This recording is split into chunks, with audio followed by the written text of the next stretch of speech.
थाना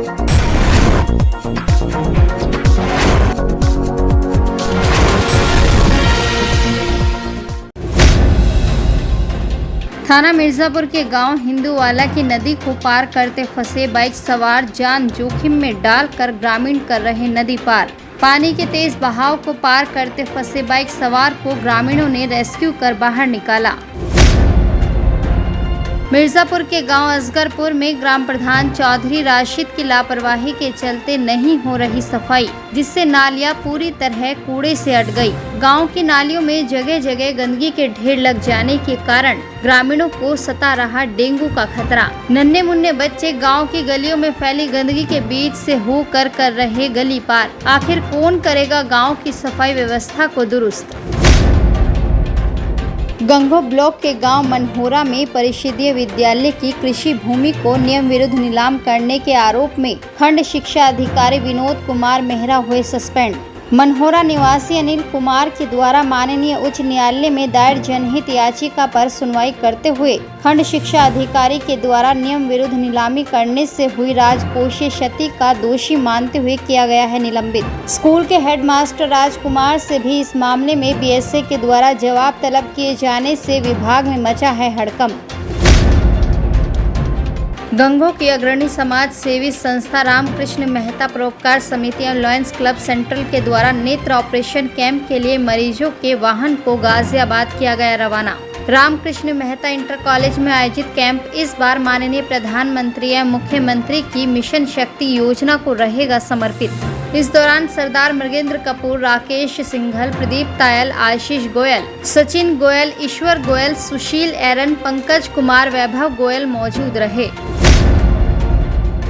सहारनपुर के गंगो एवं तीतरो क्षेत्र में हुई असमय भारी बारिश से किसानों की धान, गन्ने एवं अन्य फसलों को भारी क्षति पहुंची है। तेज बारिश एवं हवा चलने से सबसे अधिक नुकसान धान की फसल को हुआ है। क्षेत्र के किसानों का कहना है कि प्रदेश सरकार को धान के किसानों की हुई क्षति का सर्वे कराकर मुआवजा घोषित करना चाहिए। एनपीटीवी न्यूज परिक्रमा के तीतरो स्थित कैंप कार्यालय पर लगाए गए कोरोना वैक्सीनेशन कैंप में 300 टीके लगाए गए। वैक्सीनेशन कैंप का उद्घाटन कोतवाली प्रभारी विनय कुमार आजाद, पूर्व चेयरमैन तैमूर खान, वरिष्ठ समाज सेवी मुनफेद खान, एनपीटीवी न्यूज परिक्रमा के ग्रुप संपादक नवाजिश खान, अदीब खान ने संयुक्त रूप से फीता काट कर किया। वैक्सीनेशन कैंप में गंगो के सरकारी अस्पताल से पहुंचे चिकित्सा अधिकारी पिंकी, रीना, सरिता, माया ने 300 टीके लगाए। शराफत मिर्जा, नीरज चौधरी, ब्रजमोहन हासियान, सरदार खान, इरफान अंसारी, मास्टर फाजिल का कैंप में रहा विशेष योगदान। गंगो कोतवाली के मोहल्ला छत्ता निवासी योगेश गर्ग ने कोतवाली में अपनी पुत्र वधू रश्मि गर्ग की सोने की चेन चोरी होने की दी तहरीर। शिवम पैलेस में भागवत कथा सुनने गई रश्मि गर्ग के गले से 3.5 तोले सोने की चेन काट कर चोरी कर ली गई। इससे पूर्व में भी कोतवाली क्षेत्र में चेन चोरी की कई घटनाओं का खुलासा न होने से लोगों में पुलिस के प्रति बढ़ता जा रहा है रोष। इस दौरान व्यापार मंडल के अध्यक्ष प्रदीप तायल, योगेश गर्ग, अंकित गुप्ता, अरविंद पाल सिंह कपूर, रघुनंदन गोयल, वासु गोयल, वरुण गर्ग, श्रवण शर्मा, रमेश गर्ग रहे मौजूद। नानोता के दिल्ली रोड स्थित फल मंडी में पड़ा मिला अधेड़ का शव। अज्ञात शव मिलने से नगर एवं देहात क्षेत्र में फैली सनसनी। सूचना पर पहुंची पुलिस ने शव को कब्जे में लेकर पोस्टमार्टम के लिए भेजा। सहारनपुर जिले में हुई जोरदार बारिश का असर नकुड़ में भी देखने को मिला। लगातार लगभग 3 घंटे हुई मूसलाधार बारिश से कस्बे की गलियों में पानी भर गया। बारिश होने से जहां लोगों को गर्मी से राहत मिली है, वहीं किसानों को इस बारिश से हुआ है भारी नुकसान। थाना बिहारीगढ़ क्षेत्र की चेक पोस्ट मोहन के पास अनियंत्रित कार चाय की दुकान में घुसी। कार की टक्कर से बुजुर्ग हुआ घायल। सूचना मिलते ही थाना बिहारीगढ़ पुलिस मौके पर पहुंची और ड्राइवर व कार को हिरासत में लिया। घायल को अस्पताल में कराया भर्ती। मूसलाधार बारिश होने से यमुना नदी उफान पर होने के कारण यमुना पार बस से यूपी के थाना चिलकाना क्षेत्र के गांव आलनपुर व सोधे बास का संपर्क कटा। पिछले 2 माह से गांव में जाने के लिए लगाई गई थी नाव, ज्यादा पानी आने से नहीं चल सकी नाव। यूपी के यमुना पार बसे हैं 2 गाँव। हिंदू जागरण मंच द्वारा धर्मांतरण मामले में गिरफ्तार किए गए कलीम सिद्दीकी पर देशद्रोह की कार्यवाही सहित 8 सूत्रीय मांगों को लेकर जिला अधिकारी के माध्यम से मुख्यमंत्री के नाम ज्ञापन भेजा। हिंदू जागरण मंच के प्रांत संपर्क प्रमुख सूर्यकांत सिंह ने बताया कि जो कलीम सिद्दीकी को गिरफ्तार कर धर्मांतरण का सबसे बड़ा खुलासा हुआ है, जिसको हिंदू जागरण मंच काफी समय से उठाता चला आ रहा था। हिंदू जागरण मंच ने सभी मदरसों के मान्यता की जांच और संचालकों की चाल चलन की भी जांच की मांग की है। कल जब मौलाना कलीम की गिरफ्तारी हुई है, उसमें वो सब तथ्य जो हमने बताए थे वो सामने आए हैं और उनकी उसी मांग को जो ये मामला हुआ है, हमारा हमने 8 सूत्री मांग इसके विषय में रखी है। चिलकाना पुलिस ने नशा तस्करों को भेजा जेल, भारी मात्रा में नशीला पदार्थ हुआ बरामद। चिलकाना थाना प्रभारी राजेश कुमार भारती के अनुसार सब इंस्पेक्टर कामरान त्यागी ने कांस्टेबल अरविंद कुमार, विजय कुमार, वसीम के साथ फरमान व साकिब को पटनी तिराहे से किया है गिरफ्तार। सहारनपुर में विमुक्त जाति के प्रमाण पत्र बनाने की शुरुआत हो गई है। जिला अधिकारी अखिलेश सिंह ने व्यक्तिगत रुचि लेकर साइट पर आ रही टेक्निकल समस्या का समाधान कराया। विमुक्त जाति जागरण समिति बीते 2 दिन पहले जिला अधिकारी से मिली थी और उन्होंने विमुक्त जाति के प्रमाण पत्र बनाने वाली साइट को चालू नहीं होने को लेकर जिला अधिकारी को कराया था अवगत। एक्चुअली 6 अगस्त को विमुक्त जाति प्रमाण पत्र जारी करने का आदेश शासन के द्वारा दिया गया था, जो कि पोर्टल पे वो एक्टिव नहीं हुआ था। ठीक है, उसके बारे में हमने जिलाधिकारी को विज्ञापन दिया। वो कल रात से वो पोर्टल पे जारी कर दिया उन लोगों ने और विमुक्त जाति प्रमाण पत्र बनने जारी हो गए।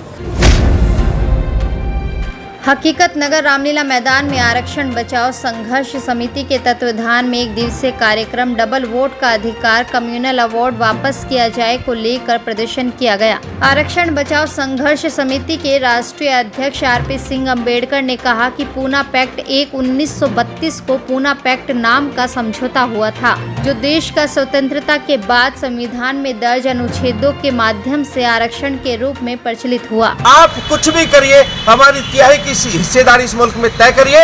आप हमारे आरक्षण को खत्म करने के लिए तमाम सरकारी विभागों को बेच दे रहे हैं, तमाम हवाई अड्डों को बेच दे रहे हैं, बंदरगाह आपने बेच दिए, रेलवे आप बेच दे रहे हैं। कितना छल करेंगे आप हमारे साथ? हम राष्ट्रपति जी और प्रधानमंत्री जी और मुख्यमंत्री जी को ज्ञापन देंगे। पिता की मृत्यु के बाद धोखे से दुकान पर अवैध कब्जा कर धोखाधड़ी करने वाले आरोपियों के खिलाफ कार्यवाही की मांग को लेकर पीड़िता ने SSP व DIG से लगाई न्याय की गुहार। देवबंद के लाजपत नगर कॉलोनी निवासी रचना पुत्री स्वर्गीय रमेश चंद्र बत्रा ने बताया कि आरोपियों के खिलाफ रिपोर्ट दर्ज करने के बाद भी कार्यवाही नहीं होने पर उसको मिल रही हैं धमकियां। उनका रोजी रोटी का सहारा वही है, हम लोग वही दुकान चला रहे थे। हम तो सिर्फ यही गए थे कि जाके सफाई करें। बहुत लॉकडाउन हो चुका है, पिताजी की मृत्यु के बाद हम दुकान नहीं खोल पाए, लॉकडाउन लग गया था। सफाई करेंगे ताकि मंडे से हम बैठें। Indira colony paper mill road एवं हिरन मारण में सड़क व नाली पर हुए अतिक्रमण को प्रवर्तन दल द्वारा हटाया गया। प्रवर्तन दल प्रभारी कर्नल BS नेगी के नेतृत्व में Indira colony paper mill road पर सड़क पर हुए अतिक्रमण को हटाया गया और हिरन मारण में नाली पर 3 दुकानदारों द्वारा किए गए अतिक्रमण को भी हटाया गया। अतिक्रमणकर्ताओं को पूर्व में स्वयं अतिक्रमण हटाने के लिए 1 सप्ताह का समय दिया गया था।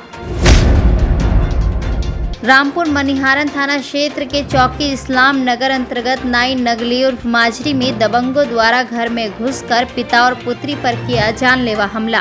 पीड़ित महफूज का आरोप है कि नशे में धुत दबंगों द्वारा उसकी बिटिया के साथ बुरी नीयत के चलते बदसलूकी भी की गई है। पुलिस सूचना के बाद जांच में जुटी। तो देखना मैं लड़की से ऊपर का तसला भर के ऊपर लड़की का खाया था, लड़की कुर्सी में जाएगी। अच्छा, इसमें रखी थी और उन्हें लड़की पकड़ी। लड़की ने जो करवा दिया और मैं वहाँ पे भागा तो मुझे जाके जो छटवाई उनके 2 बजा तो फिर उन्होंने पीछे किया मार पिटाई कर दीजिए फिर जो मुझे आँख मार देना भूत है। अच्छा अजी उनकी नियत थी गलत नियत थी जिनकी फिर आँख मार देना भूत एकदम। अच्छा फिर मैं भागा जी फिर ही आ गए। अच्छा मैं चटवा कर करा था जब थप्पड़ जब तुम्हारा तो फिर उन्होंने मैम पीछे जी।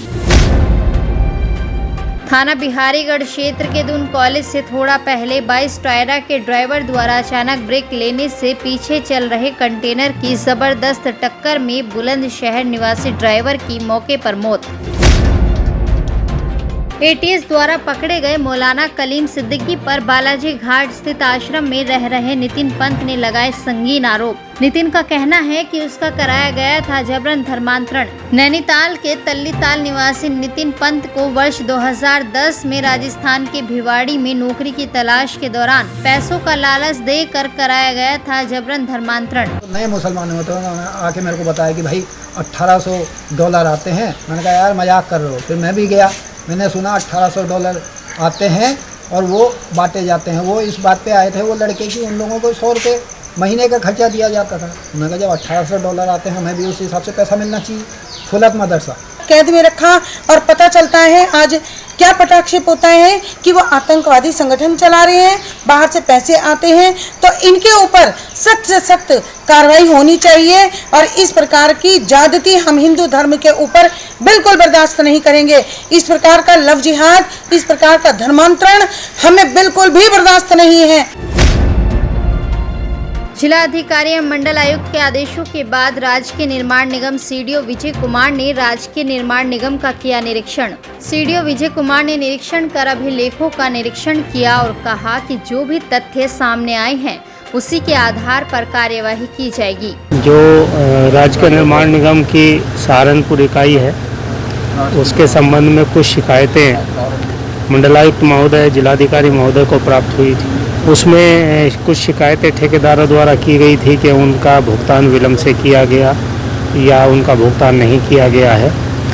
इसका पहले राजकीय निर्माण निगम से उत्तर मांगा गया। राजधानी दिल्ली की हाई सिक्योरिटी वाली रोहिणी कोर्ट में दिन दहाड़े फायरिंग की वारदात के बाद शुक्रवार को कोर्ट परिसर में भी सुरक्षा व्यवस्था कड़ी कर दी गई। शुक्रवार को कोर्ट परिसर में पुलिस द्वारा कोर्ट परिसर में प्रवेश करने वाले लोगों की मेटल डिटेक्टर के साथ चेकिंग की गई।